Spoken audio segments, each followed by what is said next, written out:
And weirdos. This little public service time.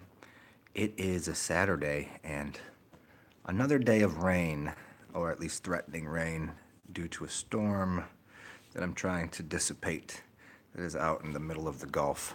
But since I'm going to be inside for a little bit, I figured I'd do you guys a little service here and give you another reading. So, as usual, I'll wait about 5 minutes, maybe a little longer than that. We'll see who shows up. And as usual, when I'm doing these readings, what you get is alpaca time. You get my buddy the alpaca. Oh, and he's got a gleaming light on his. He's got a halo on his forehead today. But until that, I'll just sit here with y'all. We'll see if anybody shows up into the building. Let me guess. Let me guess. I'm not even gonna look. Who's gonna be the first one here? Is it a Ha 77? Is it a Hava, or is it Hmm. Let me another guess. It's not electric towel. It is Hmm. Is it Unstance? No. No, no, no. Oh, somebody left. Who's left? Who's in the room? Somebody I knew, somebody I don't know? Somebody I don't know is showing up? Do you know who I am? Do you know what we do here? Hmm. We'll be doing a live reading in just a little while. Oh, two people left the room. I guess I wasn't doing it for them. Oh well. Sit here and I'll look fancy in my chair with my sweet new my sweet new shirt on. Is it because it's Saturday? Pretty fancy. Oh, one person. Hey, who's it this time? Was I right the first time? Hmm. Who might it be? Who might it be? Is it Is it Rising Love? No. No, that's not you. Who is it?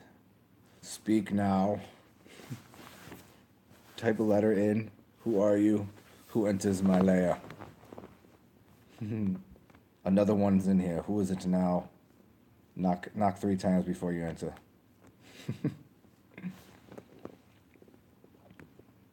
And you guys know how I do it. I gotta wait a couple of minutes before some people show up before I start this reading. And people are like, oh, what are we doing here?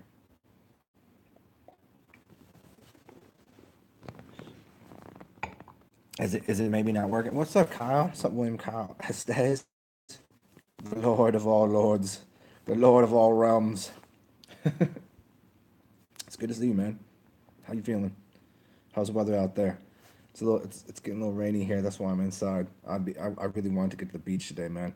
I missed the past couple of days at the beach because it's been kind of overcast. So there's supposed to be a little bit of a weather event that I'm trying to move. What's up, David Phillips? That is Tyler Tolman's father is Don Tolman. Yeah. Hmm. Ah, sipping Peronis. Yeah. Peronis and a bologna sandwich. Yeah, I just got a little tea over here. I might pour myself a little bit something more instigating. Hmm. Yeah, he's got I think 12 children. Don Tolman. He's got 12 kids. He's got one kid. His name's Thor. Giant dude, like big kid. All vegetarians. None of them got vaccinated. All vegetarians their entire life. Big kids.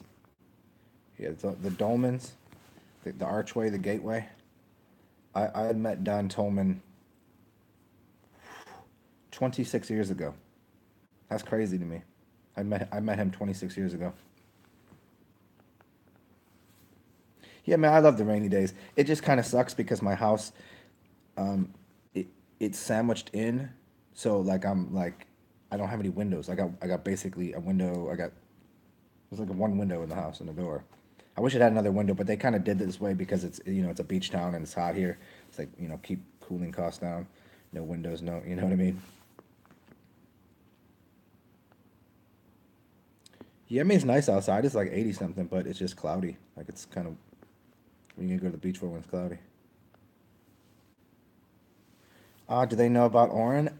I'm gonna guess he does. I'm guessing, but if you know about Oren, then what are you selling? You know what I mean? You don't have a business. I mean, you can kind of make a business out of it, but if you really know Oren, then there's really nothing to sell because then I mean you can kind of bring people, you know what I mean? But I don't know. I would assume they do. There's no way they have the knowledge they do. There's no way he's done as much hunting and researching and like been in and out of galleries throughout the world and to not have come across that for sure, for sure. Hmm. Yeah, yeah, yeah. So I'll wait. I'll wait another like 5 minutes to see who shows up. Yeah, Dr. Subby. Yeah, he. I mean, he was. Yeah, he was a big advocate of it. I didn't realize he was a big advocate of it. But yeah, that's interesting. Yeah. Yeah, Subby produced his own little model for business. Yeah, yeah, yeah. I mean, you can, I guess. You know what I mean? I guess you. But where Don Tolman started from was he started from a different direction. You know, he was doing like business seminars and stuff, and he was like he got into like medical school and then realized how ridiculous that was and found some things about food and fasting and stuff.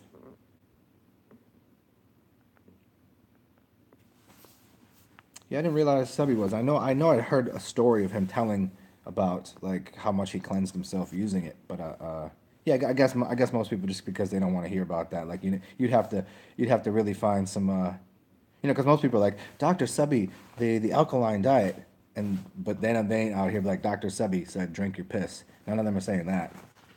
That's funny. I want to get back on Instagram now and find all these people that are always talking about the alkaline diet and the Dr. Sebi stuff. And be like, you realize that dude was talking about urine therapy. You guys out here drinking your piss or are you vegan?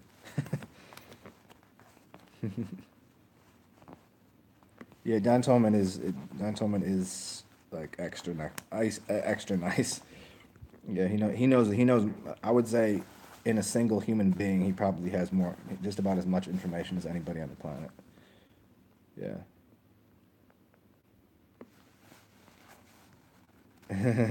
Yeah, exactly. Yeah.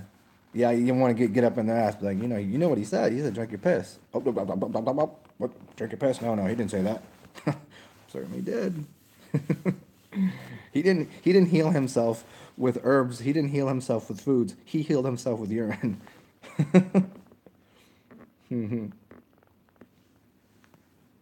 What's up, old man? Yeah, it is funny, but they got a good shot at it. They got a good like aim with this thing, you know. I've only done that once, and it was in the bathtub, because not gonna make a mess of my house.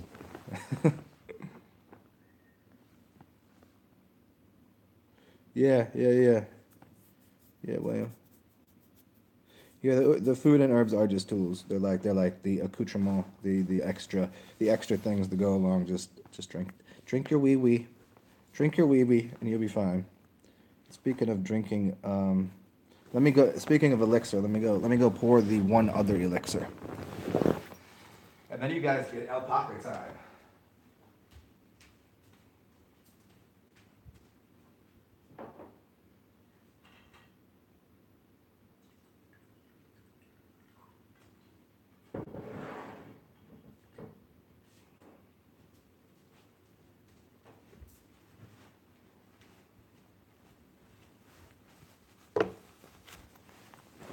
The one elixir to the rule them all.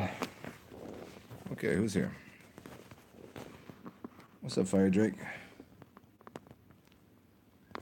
Yeah, we do Siobhan, but we'll do a show with him soon. He thinks I forgot about him. I didn't. I just wanted to get him have a little bigger audience, and then so I could put the word out there. I'm gonna do a little show with him because he asked me a while ago. It was just like not the right time for me, just because I was moving and stuff, and just personal shit going on, just too much going on. So here, let me grab this book and we'll dig in. I mean, I think we'll talk about his fasting today, because we're kind of in there.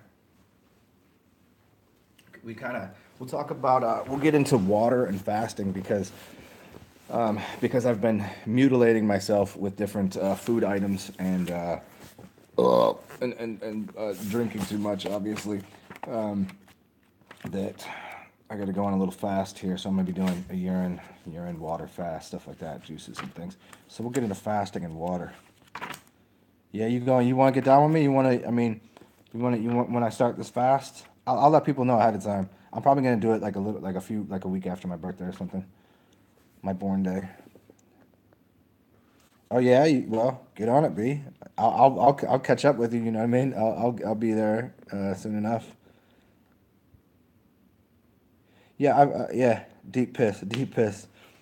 You got Ralph Smart deep diving. You got Shivambu deep piss. Cool, cool. All right, let me find some water stuff here, and then I'm gonna put you down with the alpaca because it's kind of weird to be sitting here reading a book and you guys watching me. I feel like a little. I mean, I don't know. Would you rather look at me or the alpaca?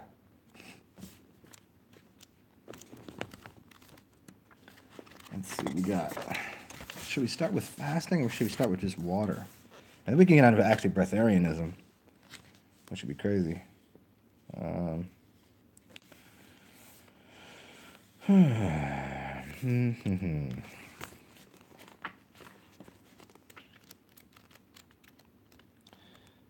Unscripted, as always. The only way to do it.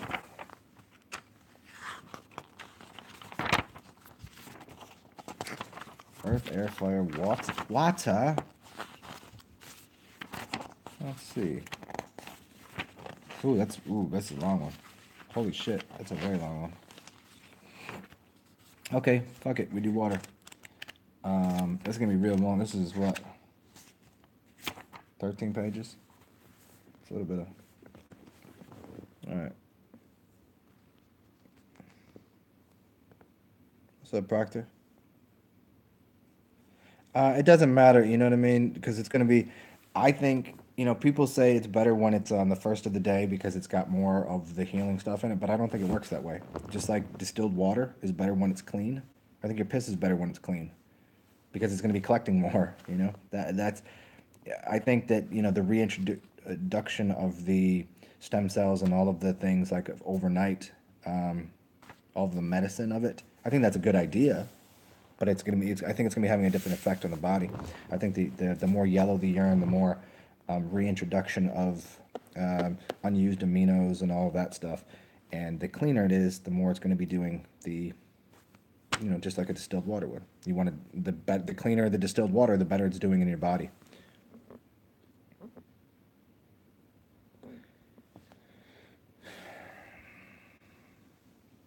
Yeah, yeah. The Hindus don't take the first or the last. Do you mean the first or last, or do you mean the first part of it and the last part of it?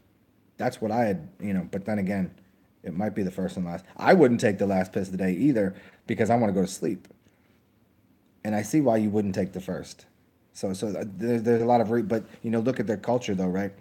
If they're already pretty healthy, there's no reason to be reintroducing things, and there's no reason to be, you know, if their diet is already pretty good. And we got to go back farther, back a little farther to when they were writing that and where they were living and the kind of foods they were eating. Like today, we couldn't say the Hindus are healthier.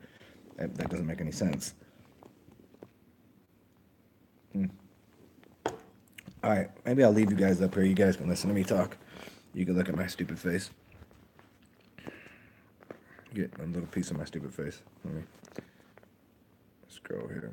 What up, Kurt? All right, ready, guys? Looping is where yeah, it just the looping. You gotta there's a trick there with like the last couple of the day. You gotta not drink those. So here we go, guys. Let's get into water. Let me take a sip of the tea.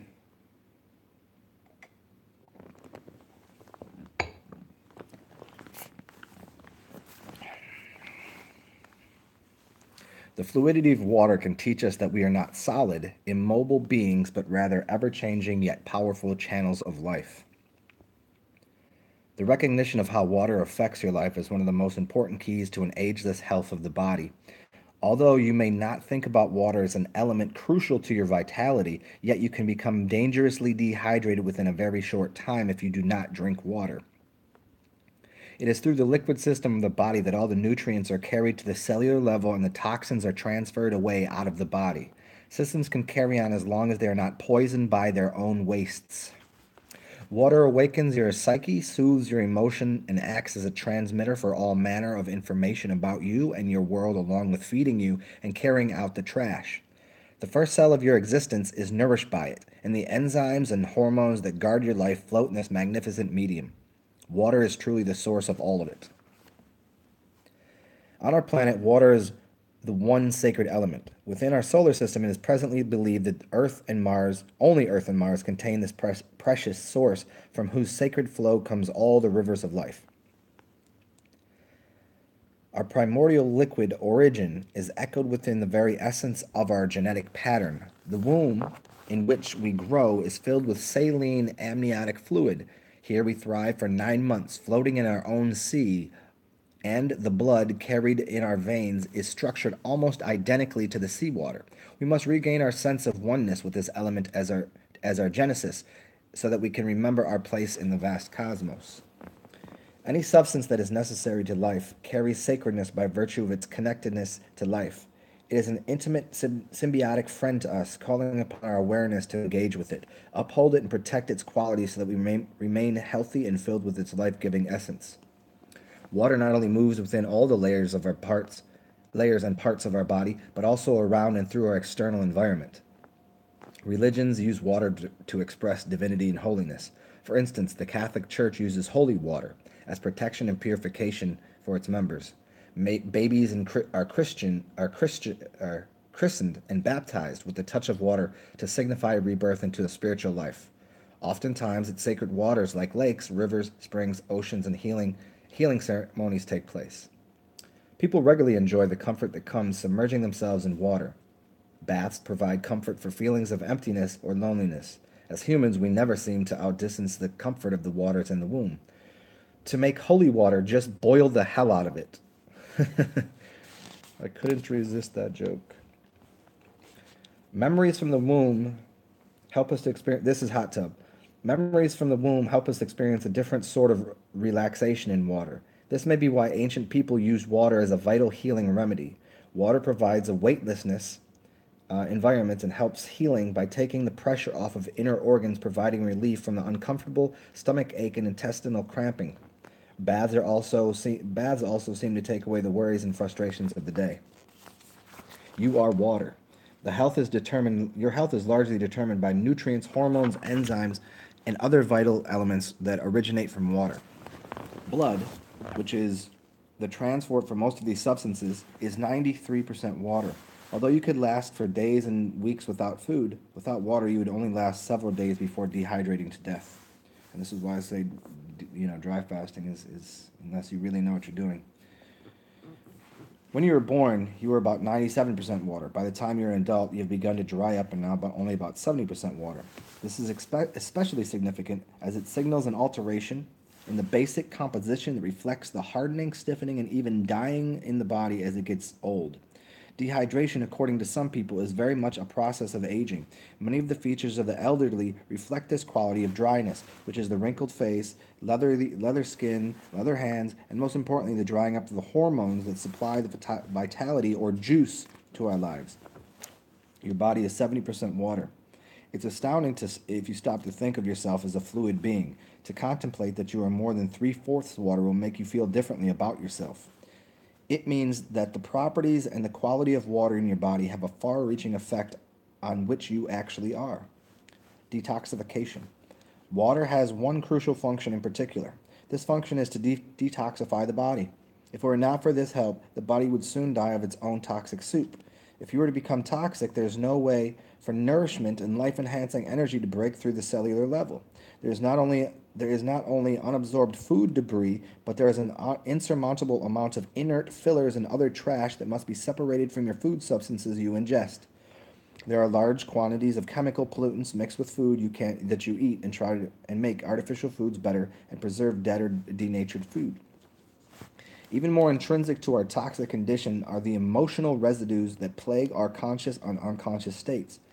Chemical reactions are exposed into our bloodstream that alter the brain's chemistry and lay imprints on the cells of our joints, organs, and muscular system of the body caused by fear and anger.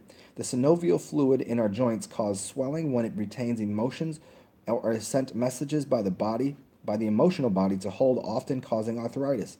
This fluid often increases in an attempt to ease the friction that is the result of the holding. As long as the fluids are clear, the liquid systems of the body, including the lymph, blood, and cerebral spinal fluid, can bring nutrients to the cells and can throw off the toxins.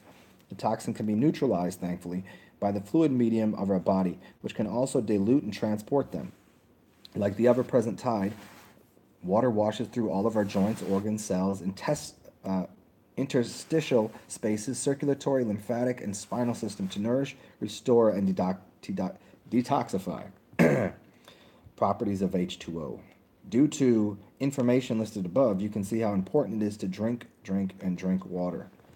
The old medical adage has always been to drink at least 8 glasses of water a day. Healers have said that for over 6,000 years.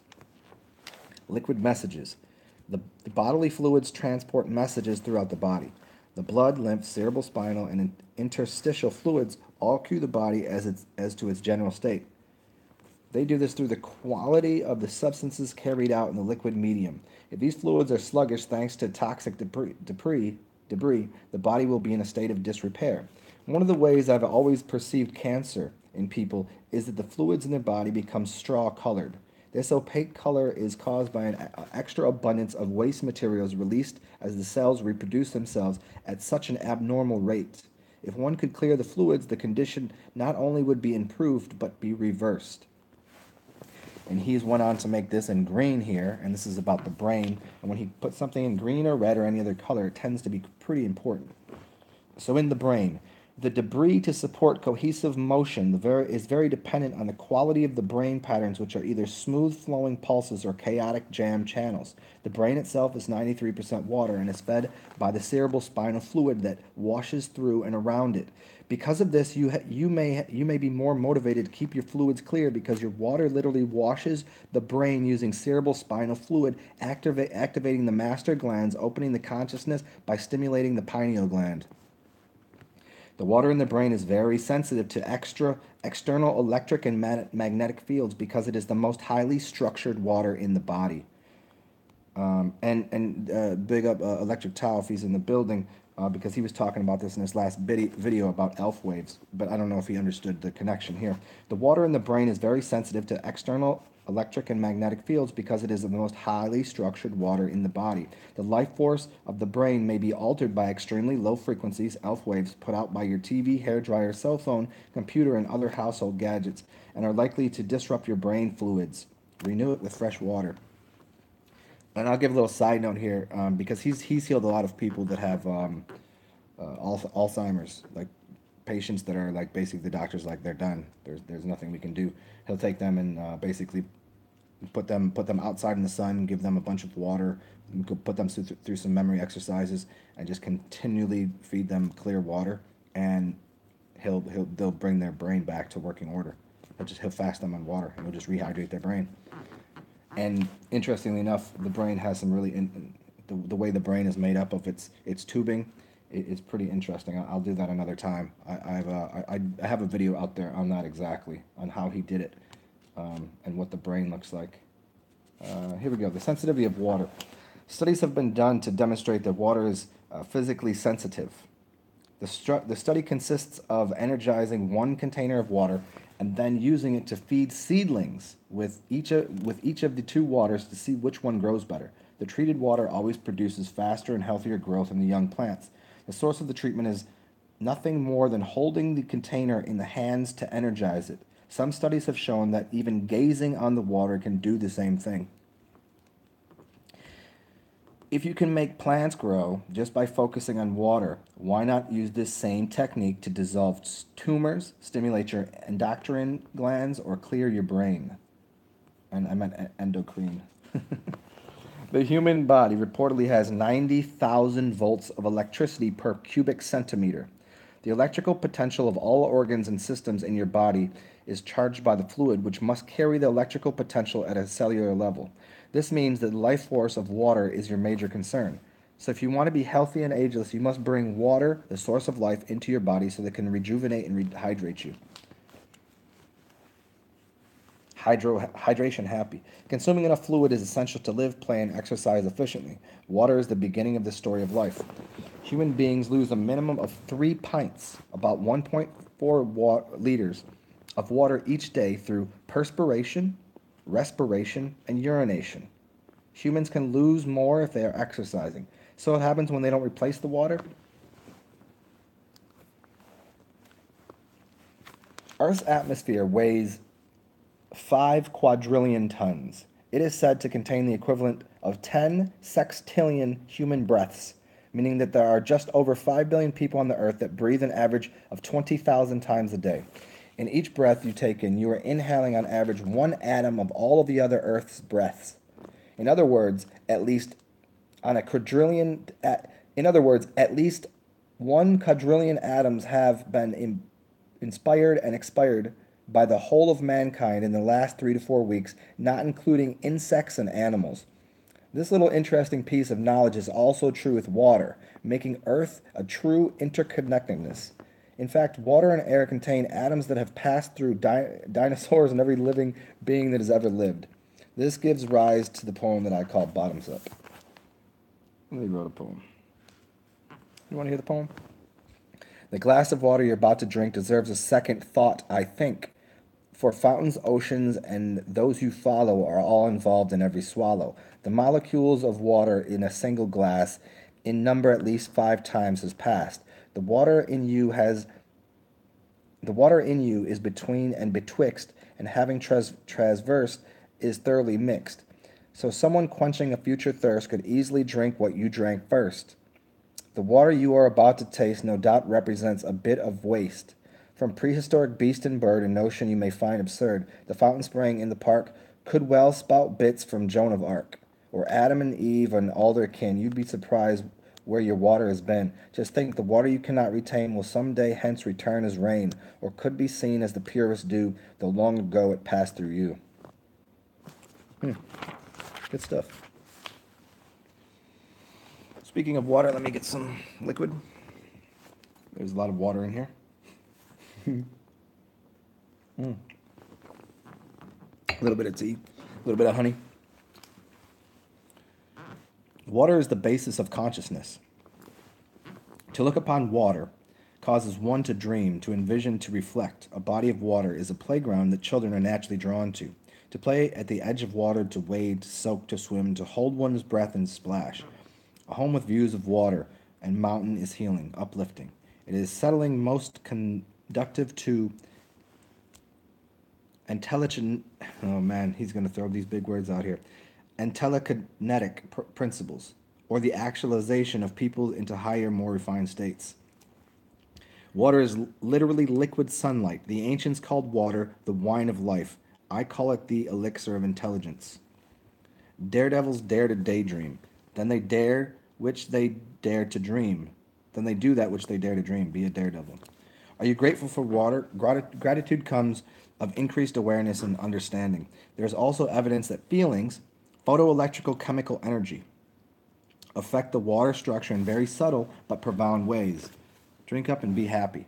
It appears that the body is an invention of water and sunlight so that they could get together, get up, and walk around. Water is the substance next to oxygen. Water is the substance next to oxygen that we need most but give the smallest thought to. Plants live on the food that they make themselves from water, sunlight, carbon dioxide, and some inorganic materials, while animals and humans are subject to the organic laws of nature. Approximately 93% of the human's brain is composed of water, which needs to be rehydrated or refreshed every 24 hours. The human blood is composed of about 83% water that needs to be refreshed and enlivened and vitalized.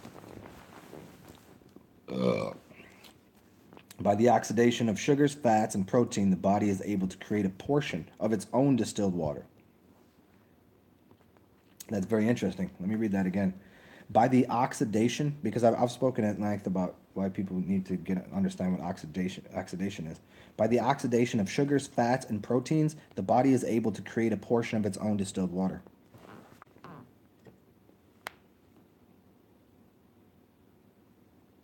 You're your own alchemical retort. Don't think for a second that you can't produce clean water. The temperature of the body is controlled through water dynamics. Within the muscle of the human body, about 15 to 70% of water is stored there, while about 10 to 15% is hosted within the skin. As newborn babies, our bodies are around 98% water. As adults, we are about 70% water. Aging causes our bodies to harden because we lose the ability to store and to use water, making it a slow process of dehydration. About 45 quarts of water are typically stored in the average adult body. So consider this. If it's 45 quarts of water in your body, think about that looping cycle. And how many quarts of water do you drink a day? So think about that cycle. How long would it take to make 45 new quarts of water? So if you drank a gallon of water a day, that's like what, 5 quarts? Is that about right? Or is it? I don't know how many quarts are in a gallon. Anybody? Is it 16 or is it 8? I'm thinking of pints and quarts. Anybody got that information right here?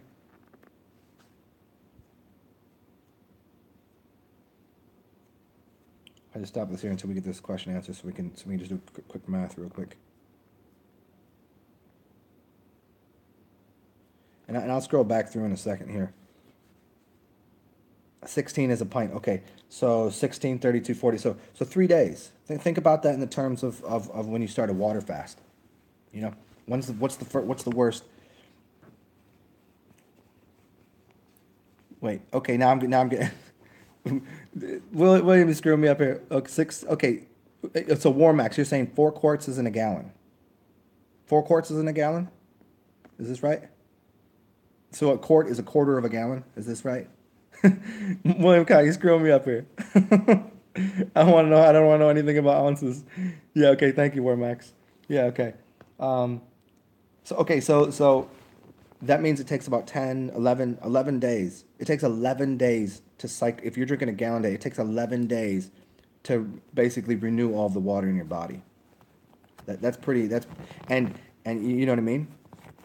So 11-day fast is where it's at. Like that's when you're starting really.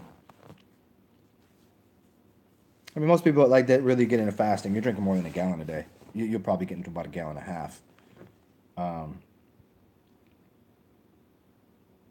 yeah, that's where you like finally like, okay, we've cycled all of the water. But even in that, even at that, like while you're doing that, a lot of your organs are emptying out.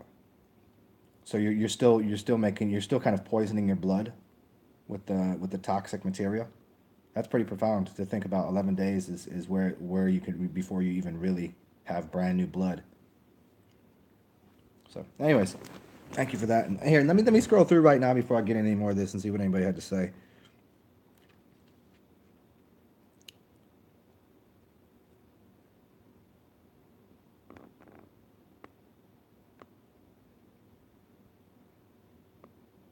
Oh, Kurt, what up? What up, freak?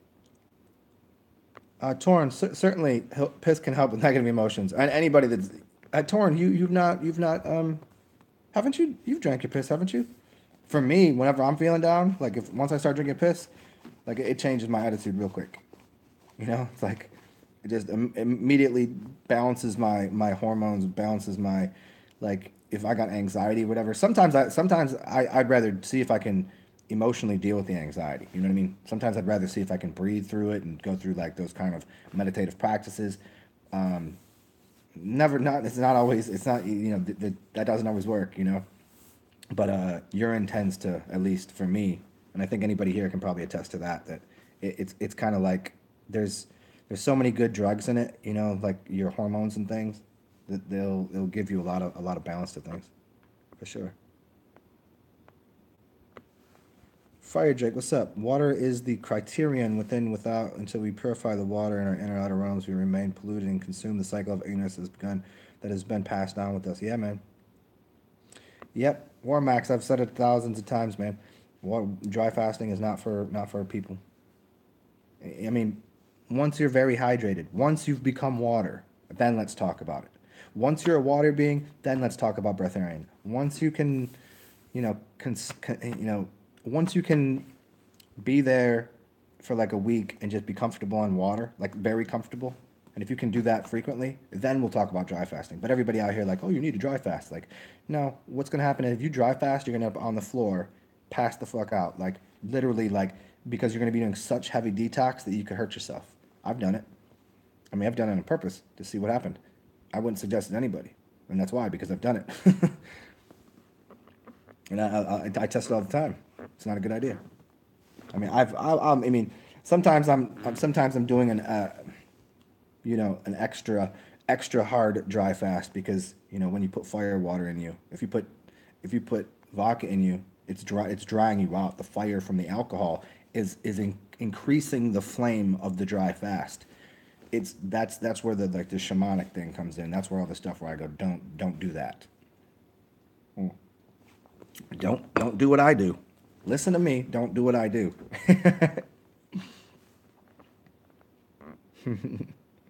What up, Skyhopper? Astrolabes. What up, Brandon Esteban? Astrolabes, yeah.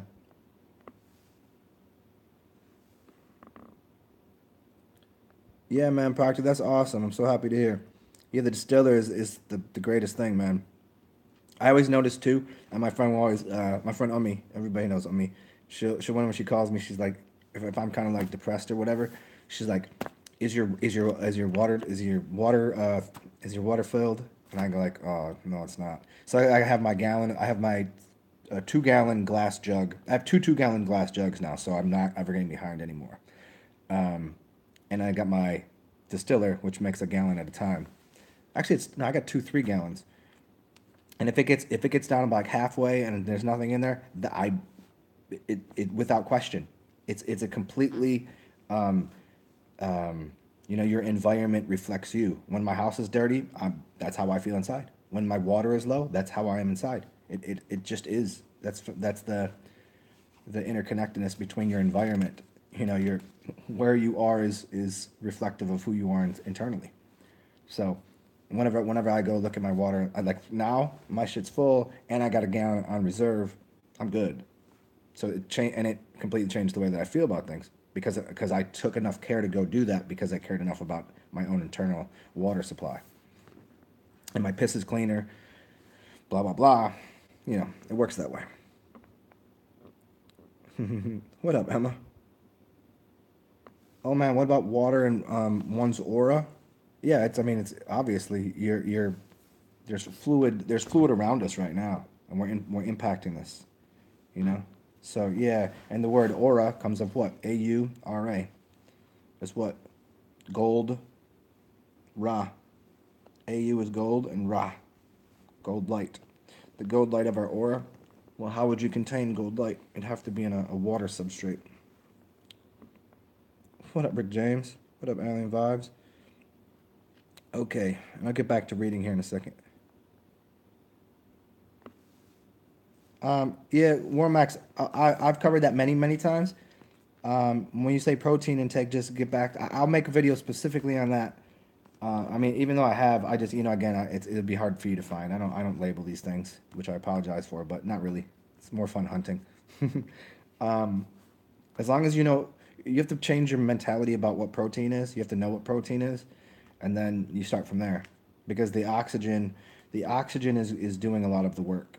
I mean, if you think there's no protein in fruit, there's people out here like that are fruit juice fasting, putting on weight. And I always point this out. Go watch Monica Schwitz's last video, and she talks about when she was urine fasting, that she had put weight on, and she had bigger muscle tone, and she would like see people that went to the gym all the time that were friends, and then they're like, "Are you working out?" Like, and she's like, "Nope." And they're like, "Yeah, right. Like, you're definitely working out. You're bigger and you're stronger." And she was like, "No, she was just looping her urine." And so your breath is doing a lot. There's more going on. Your lungs are as big as they are for a reason.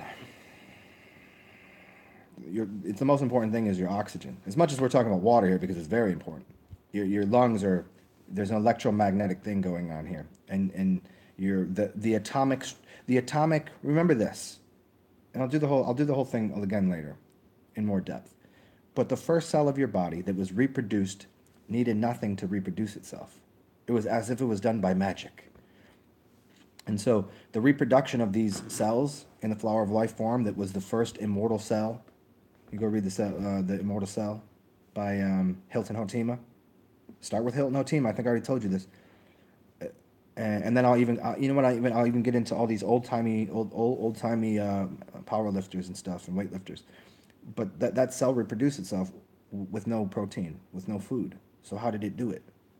So how do you think your body works? You know, it's kind of thinking about like the cow. The cow, how does it get so big? It's not eating. It's not. How does it make milk fat? If it's just eating sunlight and grass, there's no fat in grass. How does a baby grow just drinking milk from its mother? You know, you thought, okay, there's protein in there. Well, then just go drink some milk then. Go drink some breast milk. Go drink some unpasteurized cow milk even. Would that be enough protein? How much protein do you think you need? When you start to get into these people that are, oh, well, you need this much protein to do this, they don't even know how the body works. They have no idea what protein means. They have no idea what how the body works. They don't know what they're talking about.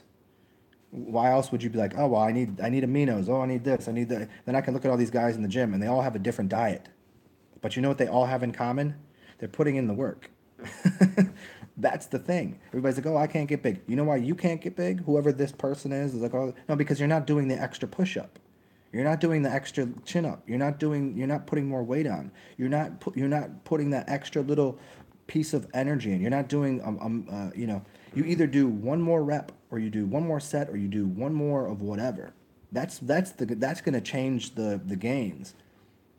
It's the effort you put in, because the effort comes from actually the electromagnetic environment which you're breathing in.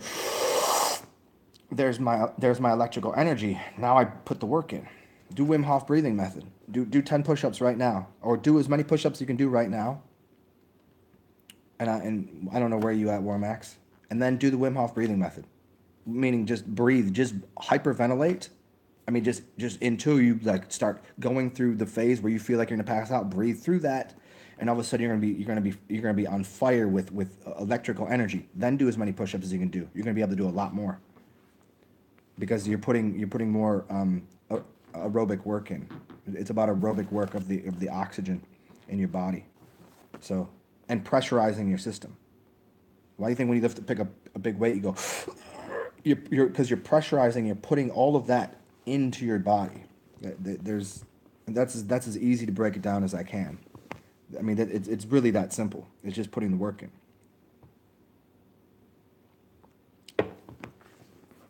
Does that help you a little bit, man? Yeah, Brandon Esteban. I've done that before. You could just spit in the water.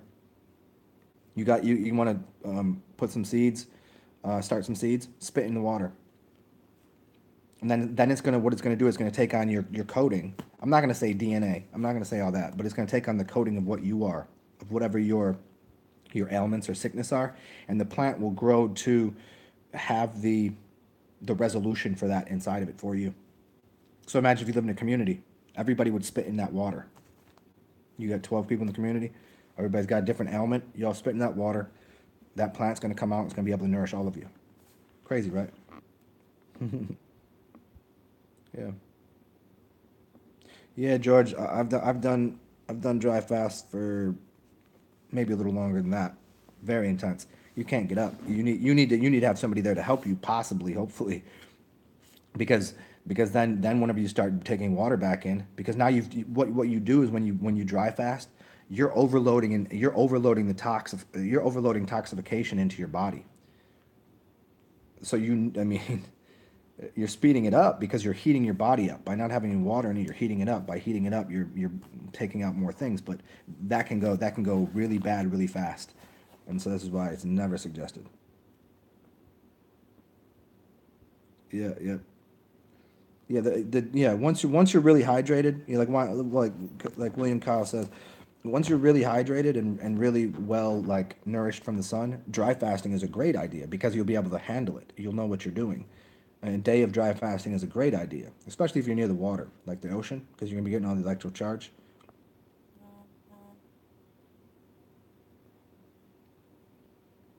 Yeah, yeah, Kurt. Yeah. Just get the water in there, man. It's gonna help.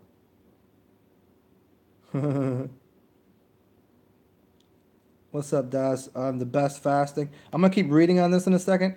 I have so many videos on fasting, man. Just check those out. Just put my name in fasting. Water fasting, urine fasting. Depending on where you're starting, juice fasting might be easy for you. A lot of people don't think they can do water fasting, so go juice fast. If if you've never done it before, juice fast first.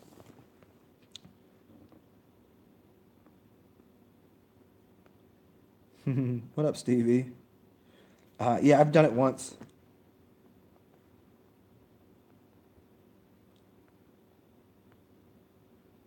Yeah, exhale.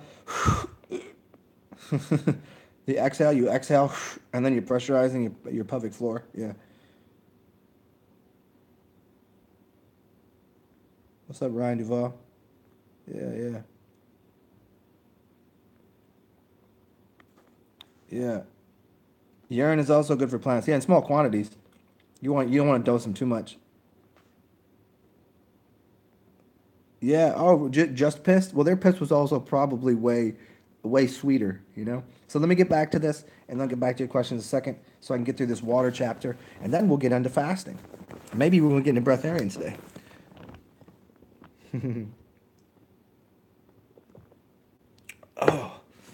So good. All right, where are we at? What was I saying here? What was I talking about? Um, oh, I got to the 45 quarts. That's right. Okay, here we go, guys. Let me take a little sip of this.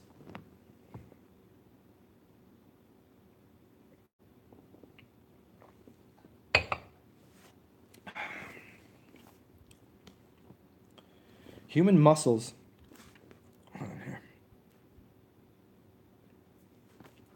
Yeah, more Max. I'll talk to you about that in a little bit.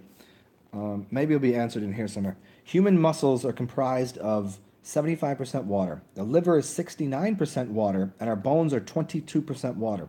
Little side note, you know what else is 22% water? Anyways, we'll go on with this. The water on the earth is not easily distributed, just as it is not easily distributed within the human body. Ocean basins house most of the earth's water. The water is unsuitable for drinking and for irrigation of crops. When water is distilled by nature, it is suitable for plants and animal use. See, because you don't drink salt water, and plants don't like salt water. So all these people they want their salty water. They want the Himalayan sea. We need salt. Animals don't use it. You'll kill your plants. You'll kill your animals, and you kill yourself. Stop it. Just stop it. Anybody know that little bit by one of the greatest comedians ever? Just stop it. Yeah. This water is in its this water is in a pure mineral free form when it falls as rain. Mineral free, distilled without moving, distilled, distillization. Moving knowledge, moving waters to not be still. The best water and the most powerful water is water that has high caloric. Where are we at here? Hold on a second.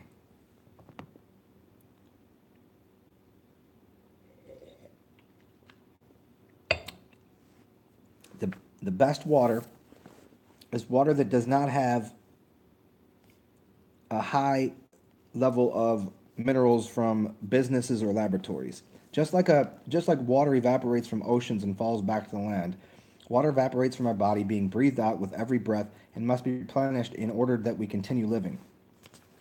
Water is around us at all times, for instance. For instance, we are conceived in water. We swim, shower, bathe to cool off or to warm. We relieve aches and pains by the sound of soothing waters. Water gives you life. It can maintain and enrich life, but you must drink it. No one can force you, just as a horse can be led to water, but no one can make it drink it. A glass of cool water is like taking an eternal shower. Water fallacy. I know when I'm thirsty. In today's world, most people are chronically dehydrated. It is from this that we have that we have discomforts and disease. We have somehow within society lost the ability to recognize thirst from dehydration. Perfect examples of this are when our lips are dry, we put on lip balm. When our tongues stick to the roof of our mouth, we can suck on a mint or a chewing gum. We drink a soda containing phosphorus, caffeine, or saccharin when we are thirsty. And this is written in red.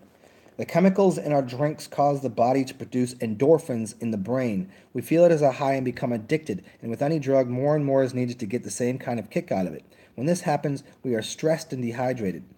It is in this way when people become addicted to prepared beverages like sodas, tea, coffee, and what have you. One of the greatest proponents of human illness is water mixed with other substances, especially pharmaceutical caffeines.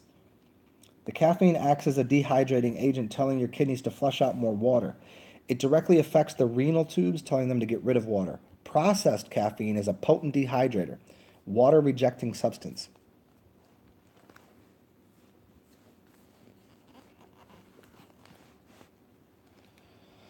Let's see here.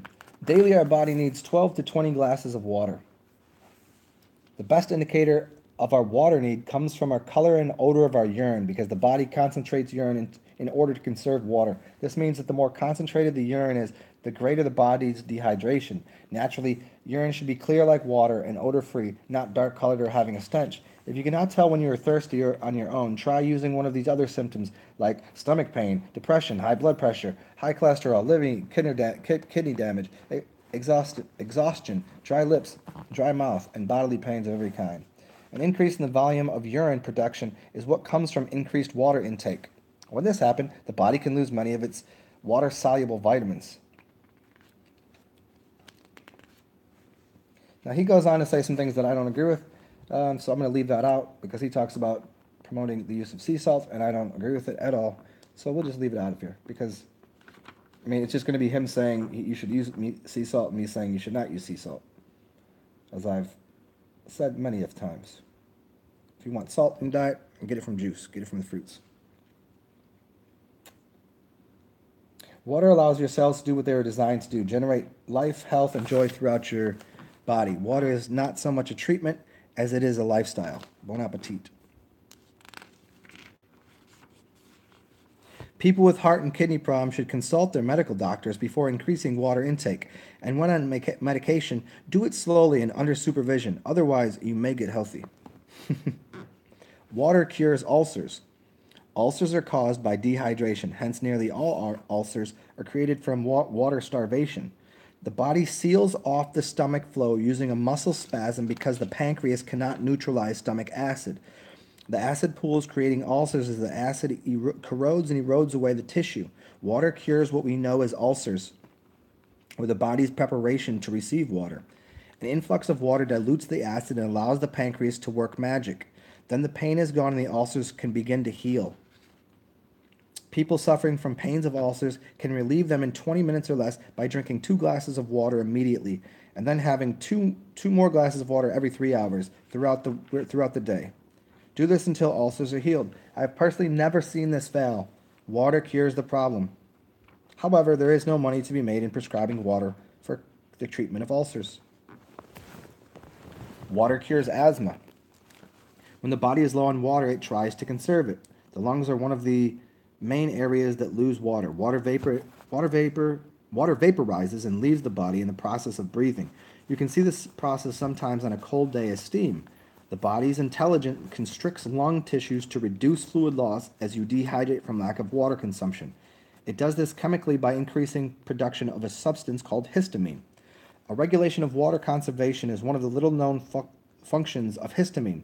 The increased histamines trying to conserve moisture loss cause chronic inflammation in lung tissue and a state of chronic dehydration. The lungs' muscular performance constricts, making it harder to breathe, while the stress of low water levels in the tissue get worse, signaling to drink more water. These high levels of histamines conserve the water and create a suppression of certain cells in the immune system. They consequently cause an increased tendency to lung infections through mucus buildup, trying to moisturize the surface of the lungs. The more dehydrated a person becomes, the less water should leave your lungs, hence the increase of histamines, which block water through evaporation as well as regulate where the body fluids flow. As histamines open up blood vessels, the others constrict. The whole process reroutes water to where it is needed most. The same way the water runs over a dry ground, water does the same within the body. As over time the ground can be rehydrated, so can the body. Drug companies have ad campaigns that teach us that histamine is bad, and they have a drug called antihistamines are good. The truth is, that what is being called histamine is one of the main energy control centers of the body. It facilitates the release of stored energy for essential functions like breathing or water conservation if you're not drinking enough water. Antihistamines from the drug companies open bronchial tubes, making it temporarily easier to breathe, but they are simply suppressing the body's extreme cry for water and rehydration. Often critical asthma attacks are not helped by prescription antihistamines, but if you want to see water's power, have the asthmatic drink 3 swift glasses of water. Water is a wonderful bronchial dilator, and as well, it relieves inflammation. Water can revive the sickliest, the elderly, the arthritic, those with the flu. It can heal shattered nerves and cure lung deficiencies. Instead of always reaching for an inhaler, sit down, be calm, and drink some water. Keep your inhaler with you, but use it less and less, and drink more water throughout the day. Water cures anginal, A-N-G-I-N-A-L? I never heard the word before. Anginal, chest pains. Chest pain is another signal of dehydration. Doctor used nitroglycerin to relieve it, but water, 2 glasses every 3 hours, will cure it. So this is just more on like all the things that you can cure by drinking. I'm not going to keep reading this. It fixes headaches, constipation, blood pressure, improves hormone functions, preventing cancer, obviously, because, let's see, yeah, dehydration is a cause of cancer. Yeah, I'll just read that. Water is one of the greatest free radical removers used for energy regeneration and metabolism. Dehydration can cause the condition called cancer. In the body that does not have enough fluid, it needs metabolized DNA. Dehydration can cause the condition called cancer. In that the body does not have the fluid it needs to metabolize DNA errors and cellular divisions. Dehydration in women can cause the stress which leads the body to raising levels of prolactin, which has been known to excite breast cancer. Water can help prevent senile dementia. Most of the brain's energy is drawn of water. Neurotransmission relies on water and freshwater flow. What occurs along the nerve paths is an exchange of charged mineral colloidals called cateros. Cateros? Cateoris.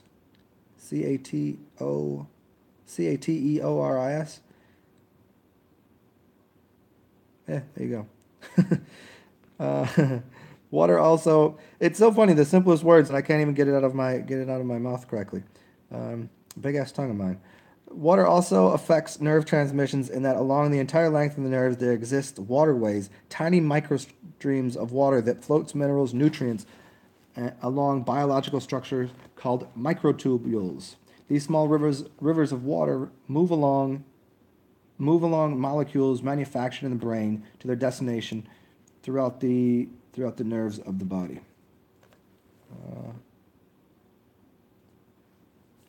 This is interesting because I've seen somebody talking about. We talked about this a while ago.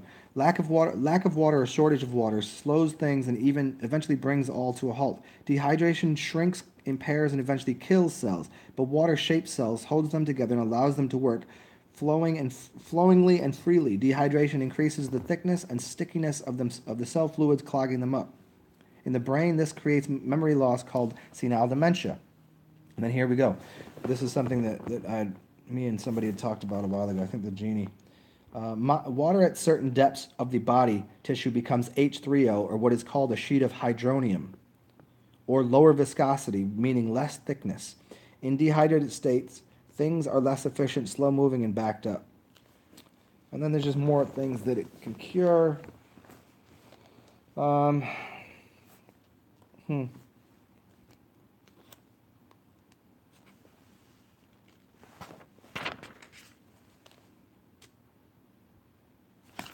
Here, looks pretty good. Okay. Here, the following is an excerpt from an ancient Aramaic manuscript that will help you give you a better understanding of how the masters of that era viewed water. And then many sick and maimed came along, asking, "Tell us, why do we suffer and why these gravest plagues? Why are we not whole like the other men? Heal us that we may too be made strong, and need abide no longer in our misery.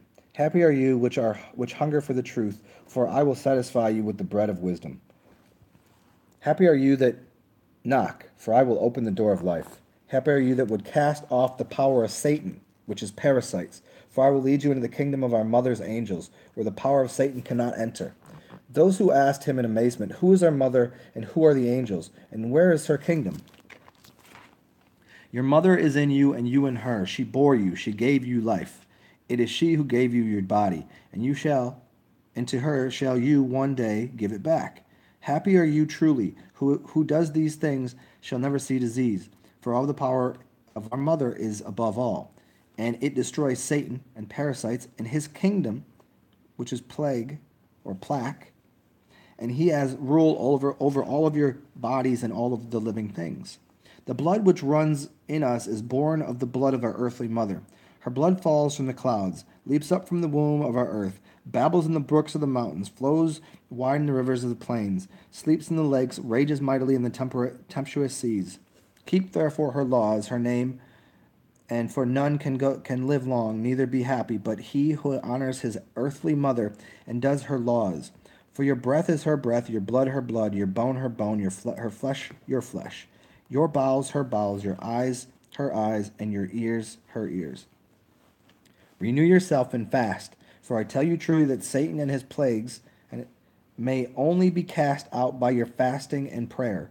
Go by yourself and fast alone, and show your fasting to no man. The living God shall see it, and great shall be your reward.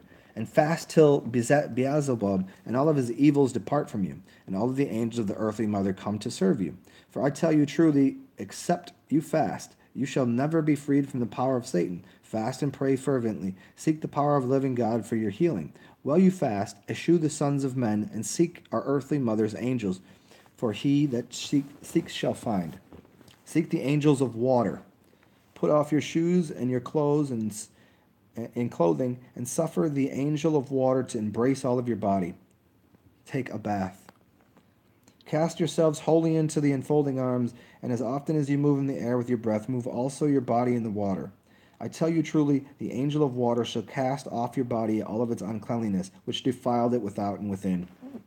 And all unclean and evil-smelling things shall flow out of you, even as the uncleanliness and garments washed in the water flow away are lost in the stream of the river. I tell you truly, holy is the angel of water who cleanses all that is unclean and makes all evil-smelling things of a sweet odor. To no man come before the faces of God, whom the angels of water lets not pass. In very truth, all must be born again of the waters of truth, for your body bathes in the waters of the river of earthly life, and your spirit bathes in the river of the life everlasting. For you receive your blood from your mother, the earthly mother, and truth from our heavenly Father, which is the Son. So I tell you truly, suffer the angel of water to baptize you also within, that you may become free from all of your past sins, that you may walk within likewise, you may become as pure as the river's foam sporting in the sunlight. There you go. Let's see what else he has here. Fasting has existed since the beginning of life on earth. An ill or injured animal's first instinct is to abstain from solid food until healthy again. It instinctively knows that the healing process would be much faster and more effective when it abstains from solid food that burdens its digestive tract. This instinct has always existed within the animal kingdom. The human body has the same instinct, but therefore it is common for most people to stop eating when illness strikes. There is widespread practice of fasting in many religious cults, both ancient and modern. This is more on fasting and water. I mean, what it's doing. It's just kind of redundant here. During a fast, many biochemical processes will take place in the body, resulting in many reactions outside the body as well. The body's metabolism is a complicated procedure involving internal digestion, nutrient transport through the blood, lymphatics for energy, and tissue building and transport of waste products and toxins to the body's excretory organs. These excretory organs include the large intestines, the kidney, the bladder, and lungs, and the sweat glands, and the skin. Give me 1 second, y'all. Give you a little time to digest that. It's a little chilly in here. I want some sock.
Okay.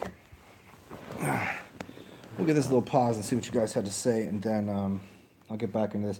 A lot of this is just, you know, kind of redundant.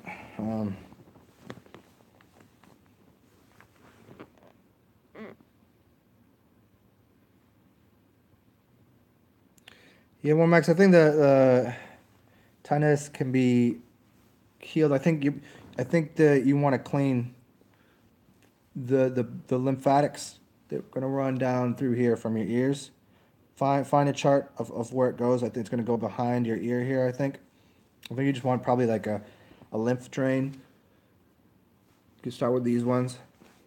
And also, I mean, this is all connected, right? Your eyes, your nose, and your ears are connected. So you might want to try just some simple massages and things. There might just be a drainage issue.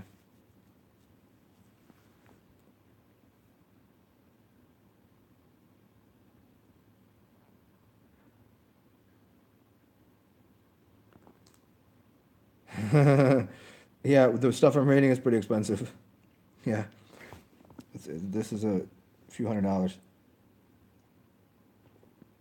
And I've got some audios by this dude and some other books by him that are even more intense than this. I'll break those out one day. Whenever I'm talking, there are bits and pieces from those things, but there's some really, really, really high level stuff in some of his other works, which nobody even knows that exist. There's maybe like a few people that know that some of his stuff exists. So you get all that stuff too. Yeah, man, one max until you feel, you know what I mean? Just it's all feeling. Let's ask yourself. Massage until you don't want it to be sore. Just massage until you feel like you've done a little, couple minutes here and there. I've tried this the other day. You were watching me just do this. Sometimes I'm playing with my beard, but sometimes I'm also just because I talk a lot. Little massage here. Keep the blue chakras open. So let me go on with this. See if I can find anything else in here worth talking about. If not, I'm just gonna go to the fasting chapter. It's as I speak of that here.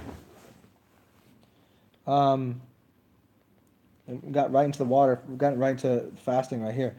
These metabolic processes will take place whether you supply the body with food or not. The body will start releasing low-grade energy stored as fat, which will rapidly decrease body fat levels. Since the body always tries to keep its level of protein constant, it will keep these levels up by also breaking down inferior tissue of the disease, damaged, aged, or dead cells, abnormal growth tissues, tumor, and other undesirable tissues. That's what happens when you fast. If you're not eating muscle. You only eat it only the first 3 days will you even consume any of the protein within muscle. While fasting, the body feeds itself off the most impure and inferior materials and all morbid accumulations of tumors, abscesses, fat deposits, and damaged tissues.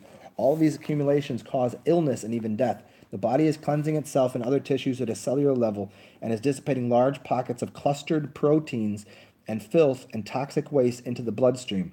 Care must be taken to ensure that the excretory glands are doing their job by doing daily enemas, deep exhaling, and some exercise and cleansing the skin. The cleansing also occurs in a milder form when certain house cleaning fruits are eaten. Many claim they cannot eat fresh fruit for it makes them sick. The fact is, the fruit is such an effective house cleaner that if you eat very much of it, it will pull the excess sodium out of the cells and dissipate the clustered proteins and poisons into the blood, causing discomfort. So fruit can make you sick while it heals you. It's the two-edged sword. During an extended fast, the body expels both inorganic and organic poisonous substances such as iodine, arsenic, mercury, acids, viral agents, oxalates, and more. All these substances impair body functions and are hard to eliminate under normal circumstances. During fasting, distilled water speeds up the removal of dead and organic substances from the body. Spring water and clean water should be consumed at other times. Distilled water is wonderfully corrosive. It immediately tries to dissolve things in water. Distilled water is empty. That is its nature, to fill itself up by breaking these things down. Rain is naturally distilled. When it falls to earth, the rain's mission is to break things down, fill itself up, and flow into the ocean for its own cleansing through evaporation. It is lifted up or resurrected and renewed by Thor's hammer or lightning. It falls to the earth again to pick up its labor where it left off, or really an entire new labor. As it passes through minerals, plants, insects, animals, and men, and is put back into the water tables and rivers on his journey back to the sea, to the clouds of the heavens for renewal. Water is its administrating angel of life, death, and resurrection. The internal kingdom of the body is a marine environment. It needs the renewing rains that only come of drinking enough water. Because of the sensitivity of water to the forces of the world, there seems to be a door of time in which you can go on a fast or just water. These waters should, however, be prepared in a special way through mixing with air to bring it to life. While fasting, the stomach and intestines will shrink considerably. The excretion of digestive juices will decrease, and your intestines will change from being organs of absorption to organs of excretion. The excretion of waste and products and toxins will also take place in the liver and other organs participating in the digestive process. This phenomenon will start in full force after the third day of a fast. The gallbladder will often contract during a fast to release discharges of mucus and solid matters that are small stones. Those are the gallstones, and gallbladder problems will sometimes experience pain in connection with this process. Discomfort is usually experienced when diseased matter leaves the body, so this should not discourage the discontinuation of a fast. Secretion glands usually decrease the quantity of secretions. The cells of the thyroid gland will shrink, and the thyroid hormone production will be lowered, and sex glands will also be less active. Menstruation can be delayed, and will sometimes be absent. Heart activity will also change while fasting. The pulse rate will go down, and the heartbeat slows. Fasting, therefore, can ease and improve certain heart conditions, such as high blood pressure and actual tissues of the heart. The transition from solid foods to fluids will subject the body to certain strains that may not be used to. The curtailed supply of nutrients may sometimes lead to certain side effects such as worry, sleeplessness, feelings of cold, hunger, nausea, muscle ache, and constipation. Those who experience the most discomfort are those in the most need of the cleaning. The best cure for all of these symptoms are fresh, clean air, daily exercise, a relaxing environment, enemas, and rest. Fasting can prevent, improve, and cure many diseases such as circulation problems, mild diabetes, intestinal problems, respiratory conditions, skin problems, and more. The first time the body experiences an extended fast, it will experience rapid weight loss. The first few days will remove 5 or more pounds of morbid tissue. After that, there is usually a loss of 1 pound per day, depending on the type and the amount of fluids consumed. A water fast will cause more weight loss than a fruit juice fast. The fluids that are consumed on a fat flush the body. The fluids that are consumed on a fast flush the body uses to clean various waste products. The results in weight loss. Almost all the weight loss will be bodily fluids that are expelled as urine, although the lungs and the skin are also working hard to expel the wastes. The loss of body mass is not a loss of muscle mass, for the body does not consume itself. The body's production of growth hormones increases after a fast and stays higher than normal for a few days after the fast has been terminated. This hormone stimulates greater muscle growth and higher fat metabolism, which is a burning and removal of excess fat cells. Fasting for 40 days or less will not harm or damage your body unless good excretion of toxins is not facilitated.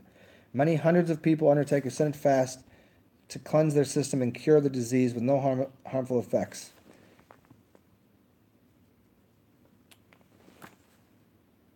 Let's see what we got. In the future, building architecture will be made of 90 to 98% water. Furniture will be made of water. Vehicles as well as flying machines will be made out of water and small membranes, probably of plastic to hold the water. You don't believe me? Just wait. In light of understanding of water and its healing qualities, I am in the process of creating a spa resort community for fasting on water and for fruit juices for extended periods of time. The word spa comes from the Latin word spadium. Through the word spa came to mean healing waters and healing centers.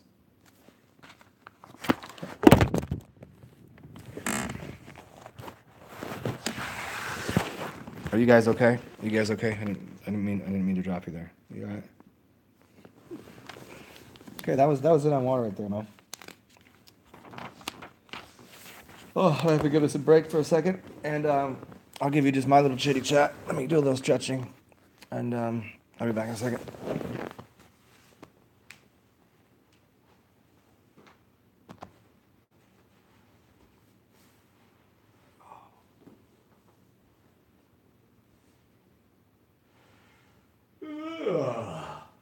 Whoa.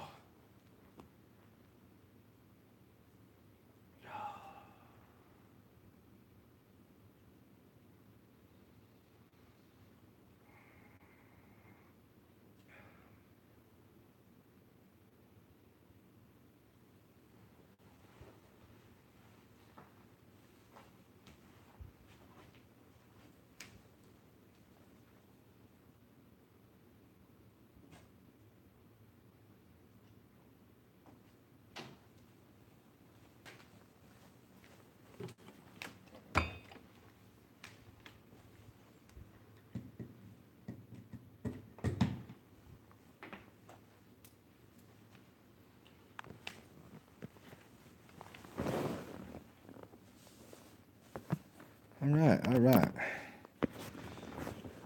Let's put this over here.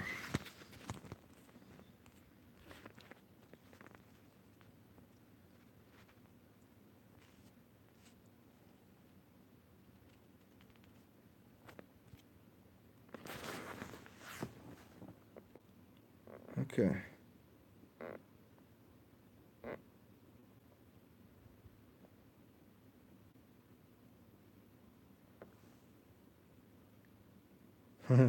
Yeah, Proctor. Learn to die every day. Die many times a day. Little pieces of you don't want. It could be internal, like that's in fasting. Little pieces of you die, or just little mental attitudes, little things that you thought, little like, oh, I used to think that. I don't think that anymore. Little pieces. So what's up, anybody? What's up, Jude Meister? Anybody got any questions for me? Well, before I get back into that book.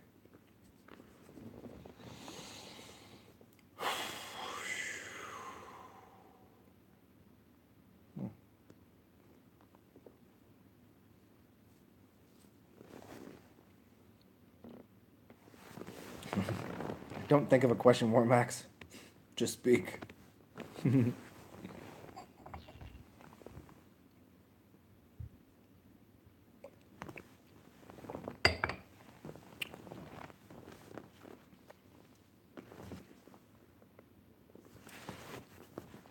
wheeling car these days.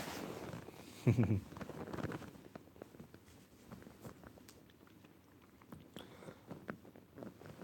that's the thing. When you tell people to die every day, they forget you need to be living to die.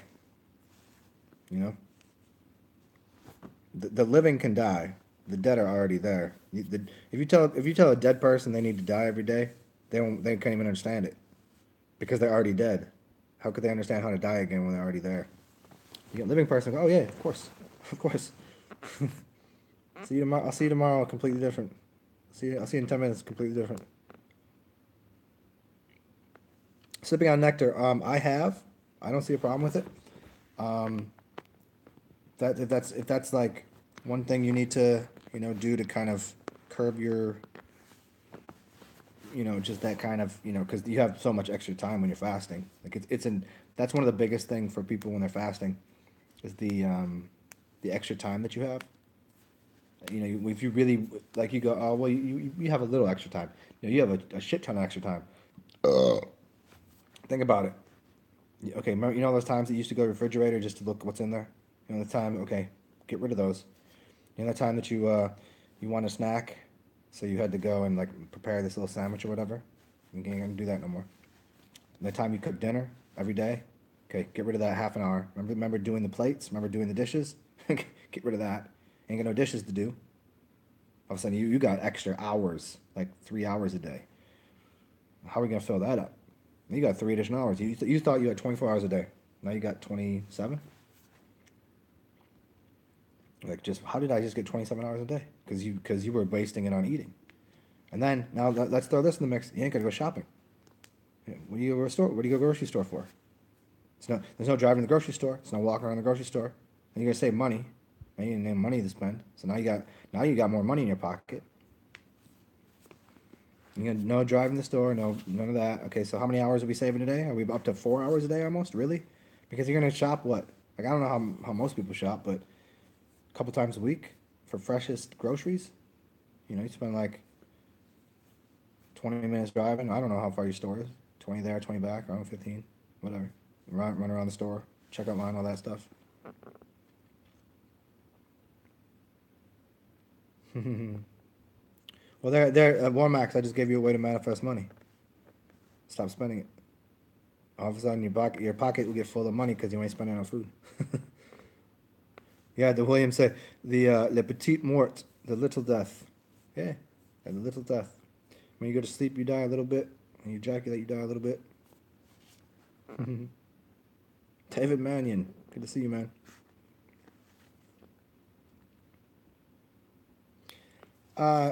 Warmax. So most every one of my videos is on exactly that.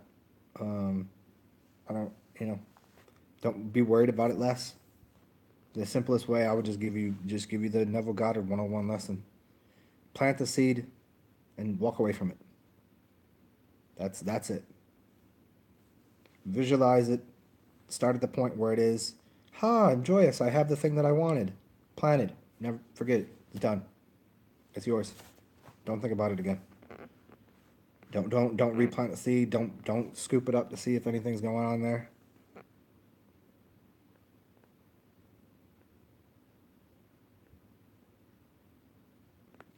So to confirm, when you start a fast, you lose weight and then you can gain it. No, depends on how big you are. If you're a big person with a lot to lose, you'll continue to lose weight. If you are a skinnier person and you were to fast, you probably would gain some weight. Especially on a urine fast. But again, Monica Schwick, she talks about it. But during a long-term fast, most people that want to fast are going to be like sick, toxic, overweight people. That's usually people. I mean, you have skinny people that should be fasting too, but they don't. They're like, oh no, I'm underweight. I shouldn't fast. But they're underweight and decayed. They're underweight and have cancerous things. They need to get rid of those things. And then after they get rid of those things, they'll probably end up putting on weight because then the water will start to fill them out and start to form the correct matter in their body.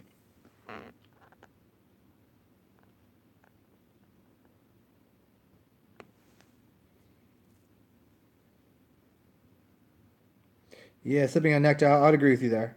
I like I enjoy cloves. Cloves have a pretty good effect off of, you know, like native like Indian dot Indian cloves.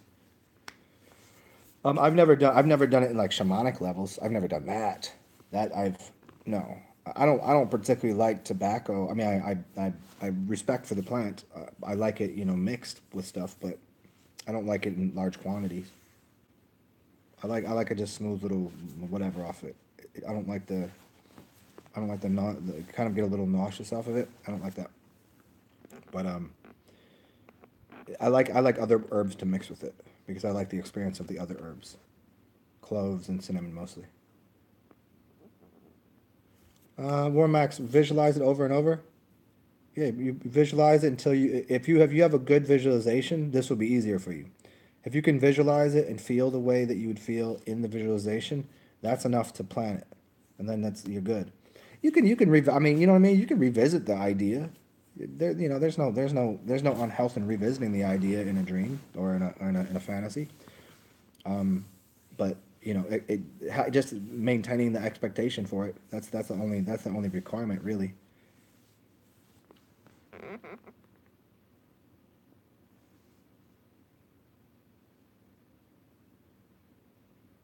Yeah, man. I mean, you're asking me lots here. You're making it into a you're making it into a you know. Let me get a 1, 2, 3, 4, 5 lesson plan ABC. No, it's just whatever works for you. You know, if it ain't working for you, do something different.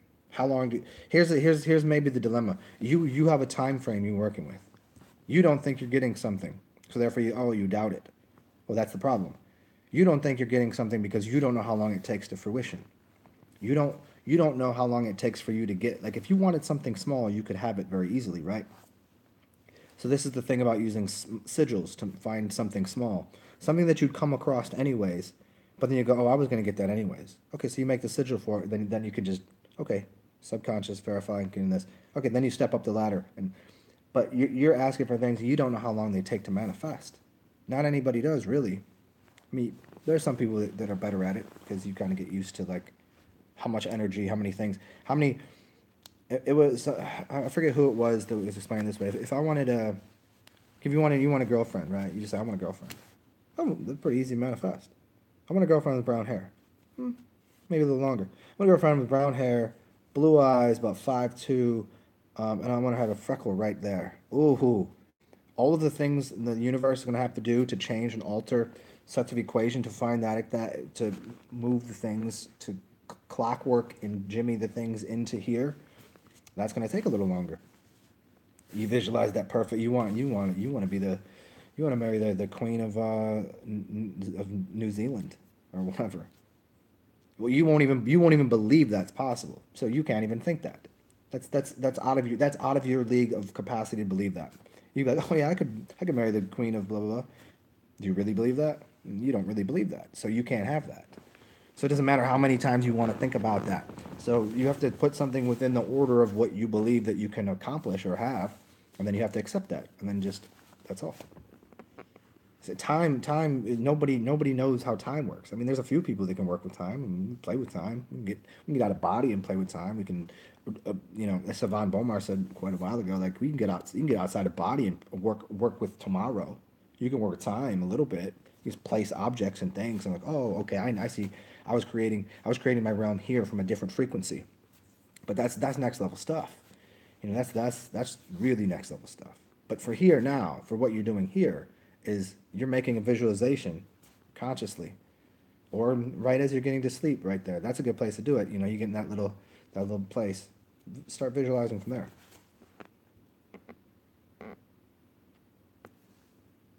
Um, so it's a masculine plant sipping on nectar. So you want to find feminine plants. So the weed is the feminine plant, tobacco is the masculine plant. So you'd want to find feminine substances. Right off the top of my head, it would seem like lavender would probably work. Different flowers would probably work. Chamomile probably would work. You know what I mean? Look into different types of plants that you would, and if there I don't know if there's a I don't know if there's a website or whatever to give you masculine feminine plants, but you can kind of you could probably wade through it and say, oh, this is more feminine. And you could work with those kind of different, different colors work together. Yeah.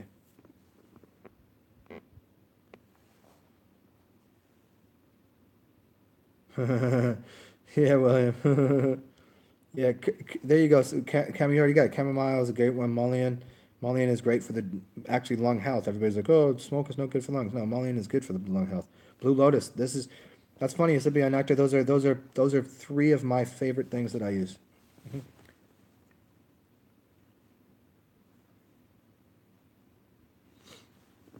Man, I get those little curl. I get these ones kind of start to curl up and tickle my nose. I need one of those little brushes. I don't have one of those. Emma got her list for March. Yeah, yeah. Seriously, Max, just go listen to Neville Goddard over and over again. Yeah, Da. I hear you, man. Let's do that. Yeah, Warmax got us. You're right. You're right, Da. Yeah. Warmax got us off path. You tell Warmax, simmer down, boy.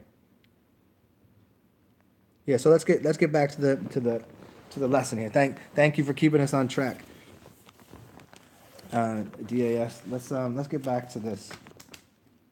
What do we say we're gonna do? We getting into fasting right now?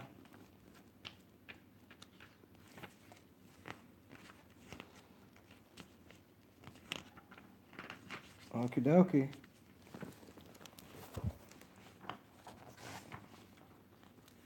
Oh, you know what? Here, this is so funny. I don't even. There's one page on veganism.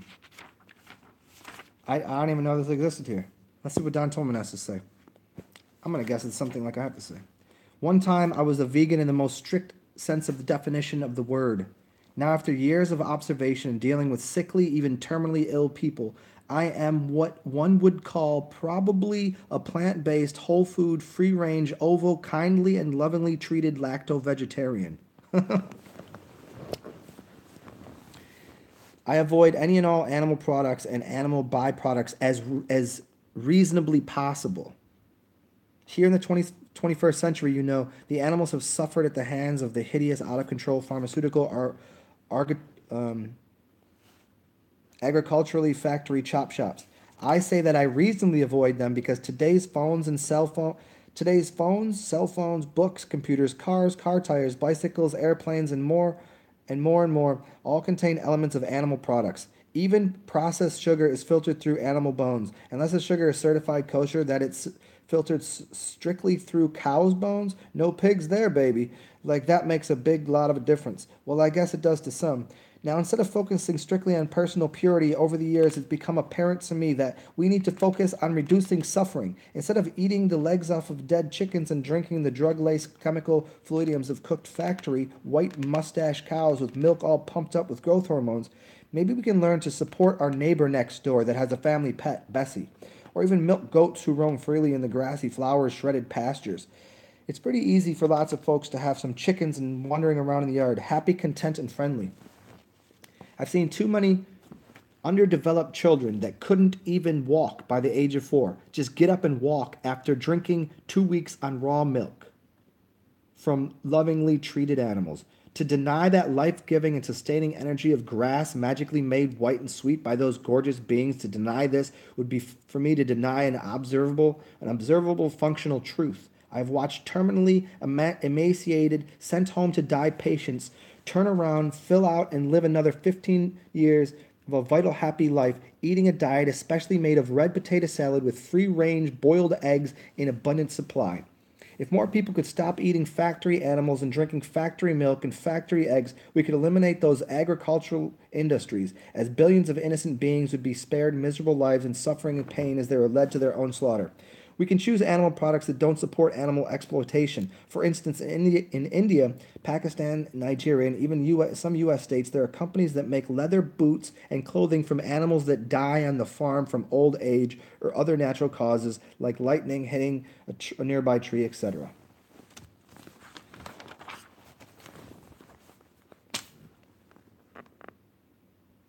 Here you go. Always got to have a little. I always I always gotta blast off on just in case any vegans want to get to this point in any of my talks. It's always prevalent. It's just because it's really. And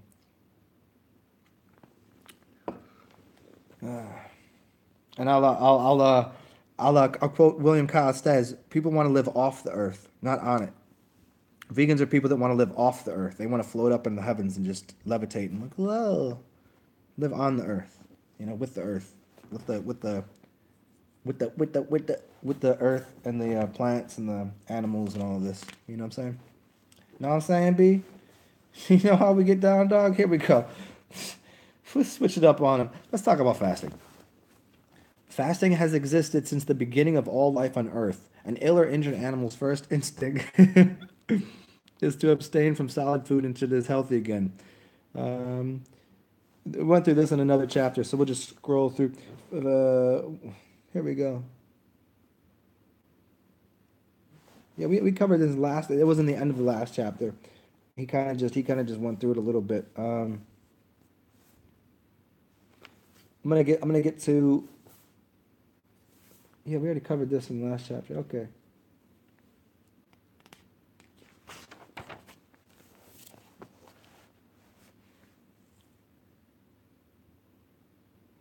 Yeah, here we go. Water, and that's no. I just read the same thing again.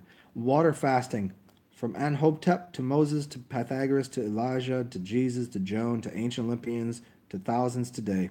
Fasting is a doorway to health and greater awareness and enlightenment.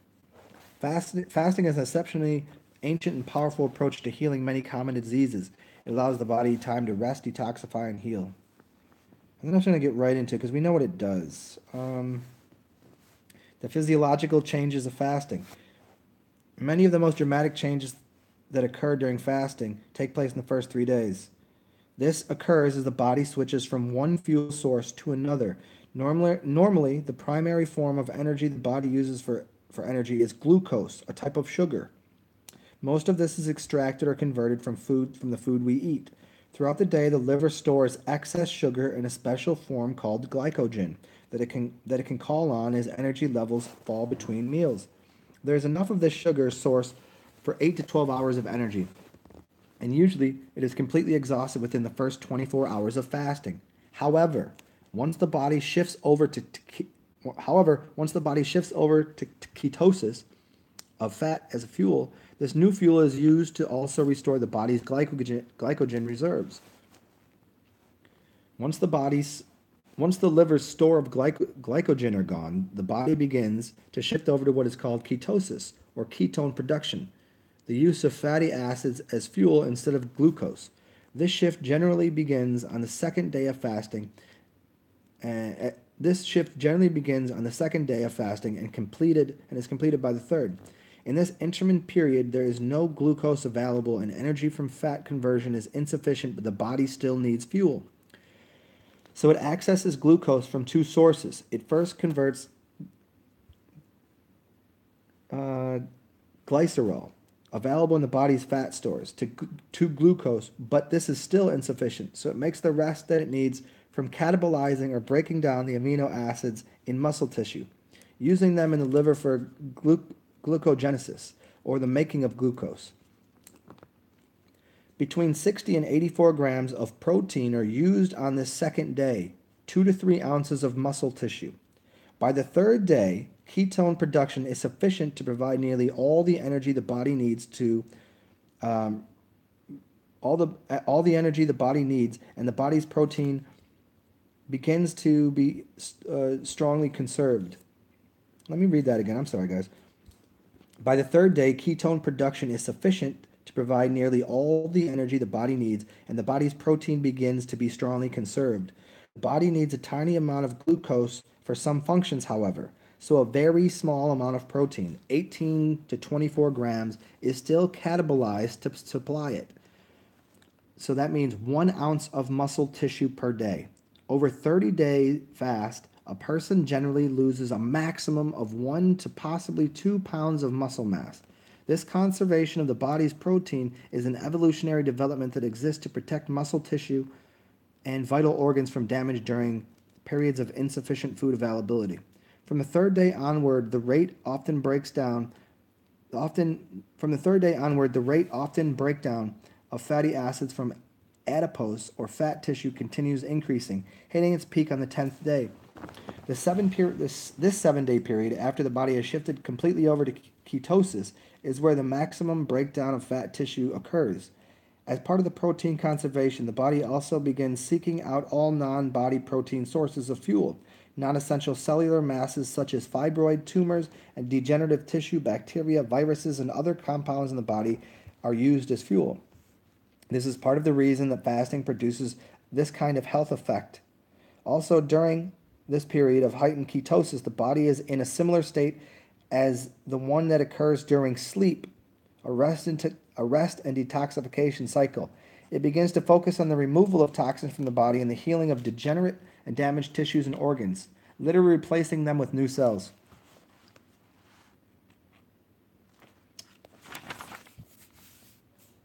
There you go.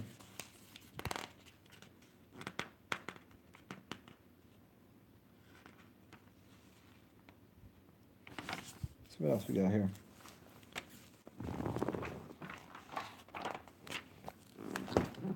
I'm gonna go grab a little snack. Right back.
Oh man, I want this coconut so badly, but I have no way of opening it. Anybody got any suggestions? I don't really have any tools here to open a coconut. I got no hammer.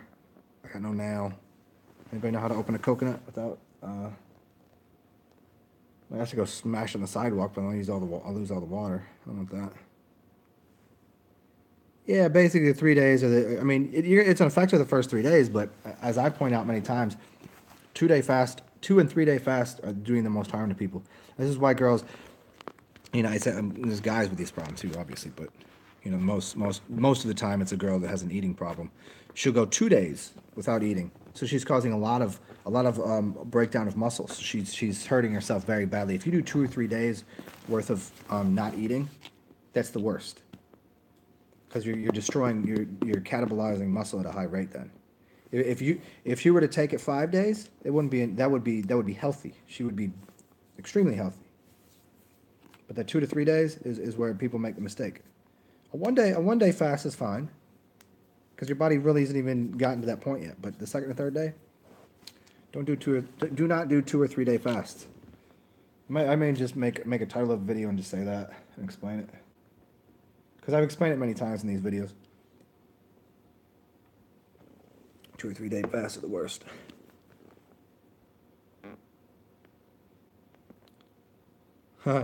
William Costes, of course you have a haircut at 3:30. Of course, man. Thanks for joining. Why are you cutting your hair, B? Why are you cutting your hair? Stop all that. Grow it out. Let's go.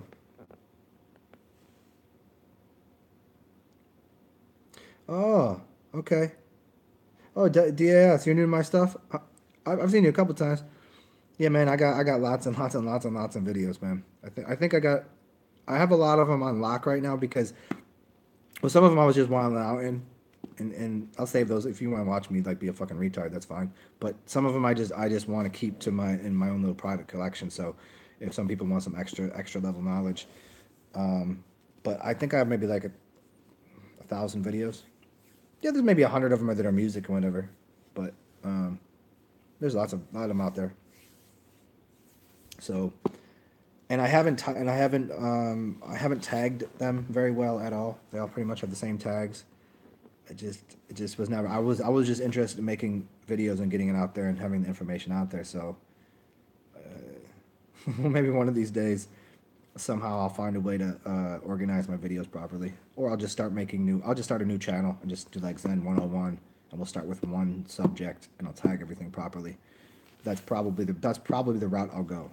I'll probably have this as just kind of like a storehouse for people that just come and watch the craziness of me talking, and then I'll do like 101s in another channel or something. Yeah.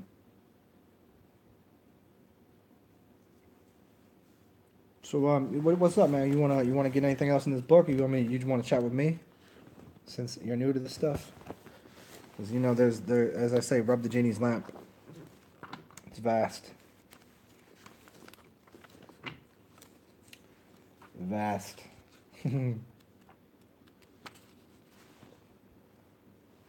Yeah, man.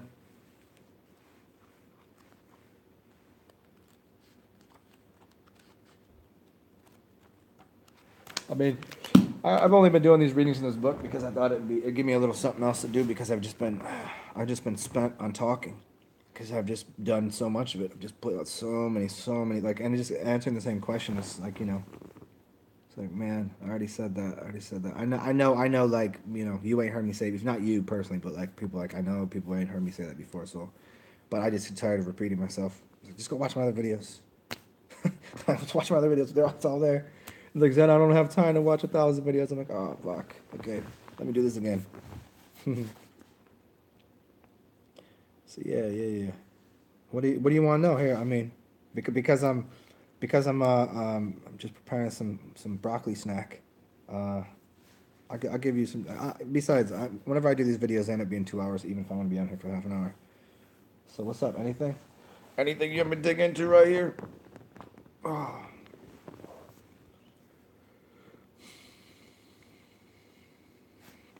There's nobody else in here? That says 13 people in here. Just you? That's fine. Screw them all. They just in the background listening.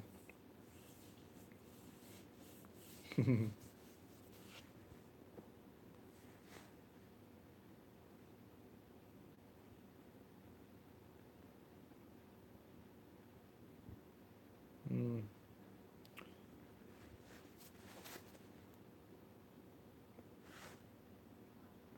What up, David Mannion? Um, is it okay to take CBD oil while fasting on urine? I wouldn't take it through the mouth.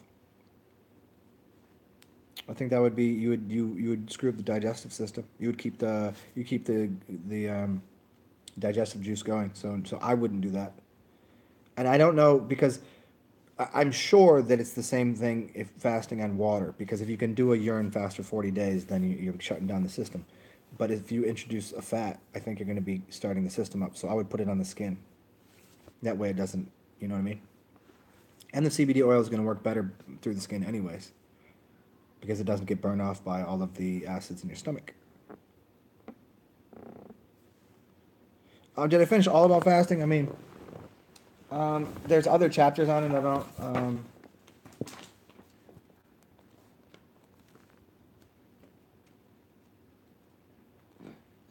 A lot of it is it's scattered throughout. Like there's I did that chapter.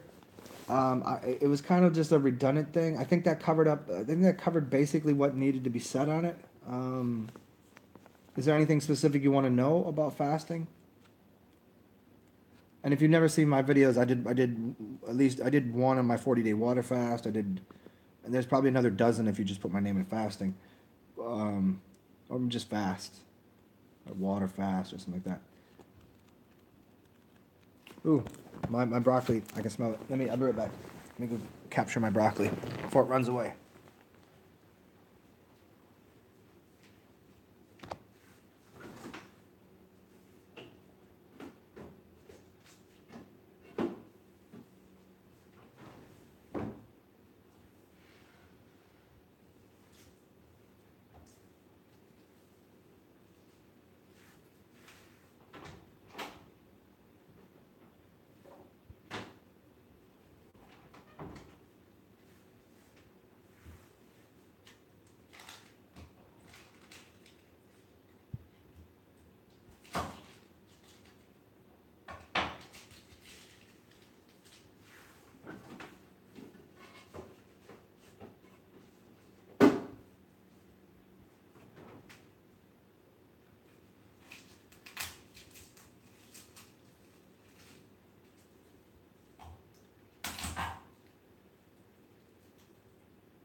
You're almost ready.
Okay, look at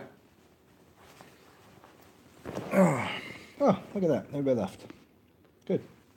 I didn't want you here anyways. What's up? What's up, Alive Chrono? That's funny. You say you feel a shift in collective consciousness going on about eating more clean.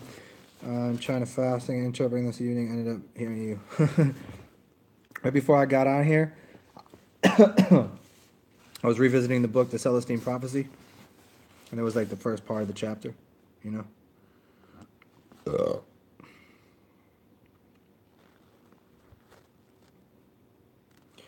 Yeah, well, here, I'll give you the start a fast. Just do a juice fast for a couple days. Just start eating cleaner.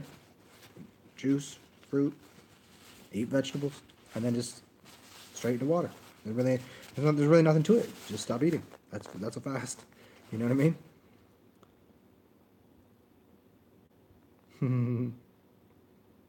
Yeah. Yeah. Yeah, the easiest way, man, just start like just get off the it's not even the cooked foods per se, you know, just stop eating the crap so that way whenever you start fasting, the that kind of transition part of like the addiction to like, oh, I need that whatever chemical was in those potato chips or whatever the fuck it was. You won't have that because you have gotten rid of that in those couple days of eating like the green stuff.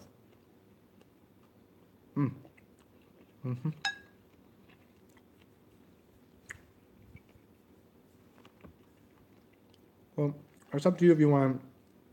If you want, I can just finish this up and come back on because I think it'd be kind of silly to make all these other people wait. How about this? I'll let me finish my meal here, and I'll come back on like 15 minutes, and I'll just start a fresh whatever new chapter, and we can chat about whatever. Sound good? Thanks for everybody for showing up, and as always, for all of you future dwellers, you maniacs, you heathen, you pagans, Christians if you might be, Muslims, whatever your religion and belief system is. Thank you for showing up, and as always, I do enjoy the thumbs up. That's good for getting the information out to other people. And if you do have any currency to donate, I've learned how to put my currency donation button beneath all of these videos. Cash App or PayPal, that helps me out, that keeps me fed and a roof over my head, and this phone plugged in so I can talk to all of you weirdos. And I should be back in here in like 15 minutes, and we'll do another chapter of that book. And oh, what's up, Shirley Cortese? What's up, freak? Yeah, I'll be back in a little bit. You couldn't stand to hear me eat again? Oh, you know what? You know what? You're about to get it right now. Get up in there. That's what's that? What am I eating right now? You like that, Shirley?